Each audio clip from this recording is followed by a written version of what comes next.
हमारे इस चैनल के एक और नए वीडियो में। आज के इस वीडियो में मैं इंजेक्शन के डिफरेंट टाइप्स के बारे में बताने वाला हूं। इसके साथ ही साथ मैं इस वीडियो में ये भी बताऊंगा कि इन इंजेक्शन को बॉडी में कहां दिया जाता है। इंजेक्शन का मतलब होता है किसी व्यक्ति के शरीर में सुई के माध्यम से दवा को डालना। सुई को एक हॉलो डिवाइस जिसे सिरिंज कहते हैं उसके द्वारा बॉडी में इंजेक्ट किया जाता है।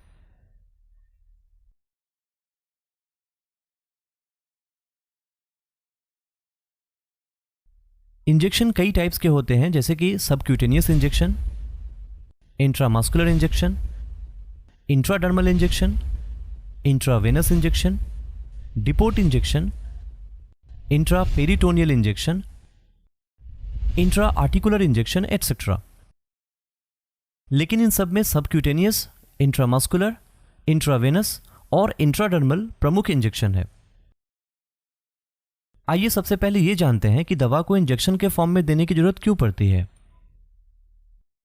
यूजुअली इंजेक्शन के थ्रू मेडिसिन देने से वो जल्दी ही बॉडी में एब्जॉर्ब हो जाता है, और दूसरा ये कि जो अल्टर ड्रग्स या मेडिसिन जो किसी और तरीके से बॉडी में एब्जॉर्ब नहीं हो पाता उसे इंजेक्शन के हेल्प से दिया जाता है। इंजेक्शन के डिफरेंट टाइप्स को जानने से पहले चलिए स्किन के लेयर को समझते हैं। स्किन कई लेयर से मिलकर के बना होता है, जिनमें सबसे बाहरी यानी कि ऊपर के लेयर को एपिडर्मिस, उसके बाद के लेयर को डर्मिस लेयर कहते हैं।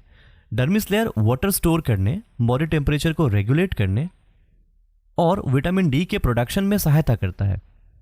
तीसरे और लास्ट लेयर जो कि स्किन को मसल से अलग करता है, जिसे हाइपोडर्मिस या सबक्यूटेनियस फैट लेयर कहा जाता है।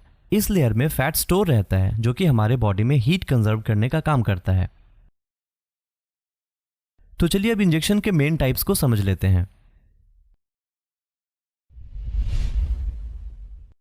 इस इंजेक्शन से मेडिसिन को स्किन और मसल्स के बीच टिश्यूज में दिया जाता है। इस तरह के इंजेक्शंस के लिए छोटी सी सुई लगभग 1.5 से 2 सेंटीमीटर और 2 से 2.5 ml वाले सिरिंज का यूज किया जाता है।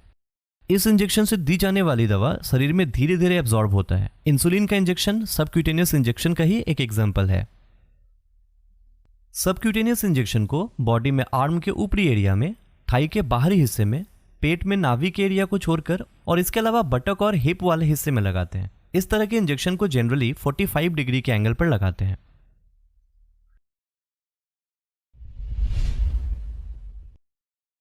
इंट्रामस्कुलर इंजेक्शंस मेडिसिन को सीधे पेशेंट्स में इंजेक्ट करने का सबसे कॉमन तरीका है। इस तरह के इंजेक्शन के लिए बड़ी निडल्स ऑलमोस्टली 6 to 8 सेंटीमीटर और 5 से 10 ml वाली सिरिंज का यूज किया जाता है। इस तरह के इंजेक्शन का पर्पस यह होता है कि दवा को ऐसी मसल्स में दिया जाए जहां बहुत सारी ब्लड वेसल्स हो, ताकि दवा जल्द से जल्द ब्लड स्ट्रीम में चला जाए।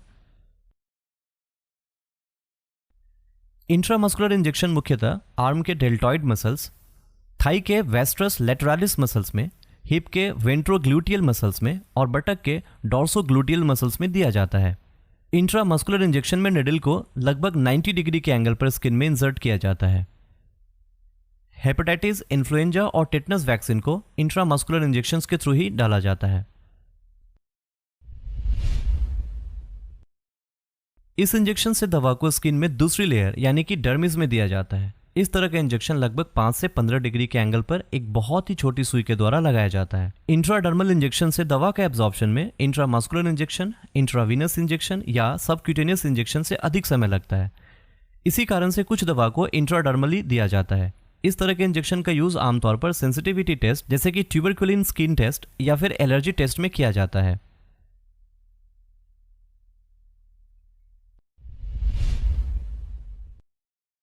इस तरह के इंजेक्शन को सीधे वेन या नस में लगाया जाता है ताकि दवा सीधे ब्लड स्ट्रीम में सर्कुलेट हो सके और इसका जल्द असर हो।